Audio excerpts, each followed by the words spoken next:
Great things do come out of bad situations. I kid you not. You may be wondering what kind of good thing could possibly come out of the period when the parts of London along the River Thames stank. It happened in the summer of 1858, when people resisted every urge to leave their homes. Curtains, already dipped in lime solutions, were drawn, parliamentary business was halted, and London as a whole was put to its knees by a horrible stench oozing from the River Thames. River Thames had served as a sewer for all of London's waste products for centuries, be it human, animal, or industrial. It also served as the city's most important source of water during the same period. As the population of the city grew, so did its waste production. The first signs of the problem of pollution in the Thames appeared sometime in the 17th century, and it was recognized by the people, but they didn't have any idea how to tackle it. They continued to use the river as a sewer, and by the beginning of the 19th century, the Thames had become the most contaminated river in the world. The first and most severe of the effects of the pollution of River Thames was the several outbreaks of cholera that hit London in the beginning of the 19th century.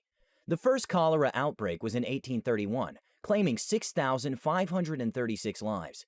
The second outbreak in 1848-49 killed just over 14,000 residents of London. There was another outbreak in 1853, this time killing almost 11,000 people. It was previously thought that cholera, and all communicable diseases, was spread by air, a belief called the miasma theory. But during these cholera outbreaks, a physician by the name of John Snow discovered that the disease was spread through contaminated water, and it was linked to the River Thames. This, though, wasn't enough warning. It didn't affect everyone at the same time, so the decision makers didn't bother much about the condition of the river.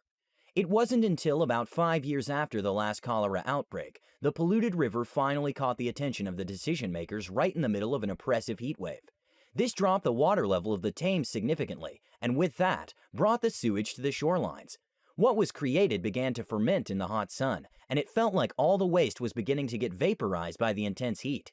The resulting stench from the increasingly hot waste was unbearable. But luckily for the citizens of London, their legislators, who had their building close to the river, were not left out this time. The people who dared walk the streets did so with handkerchiefs over their noses and tears in their eyes. In no time, the river got the critical attention it needed. There was an implementation of a sewage system and a construction of embankments along its sites. But these could have been done earlier before cholera, a result of the river's pollution, claimed more than 25,000 people. Good things do come out of bad odors, don't they? Well, there you have it, the great stink of London. Could you live in a place that stinks? What are the basic necessities you require in your life? If you like this video, don't forget to click the like button and hit that notification bell for more videos brought to you by Epic Clips.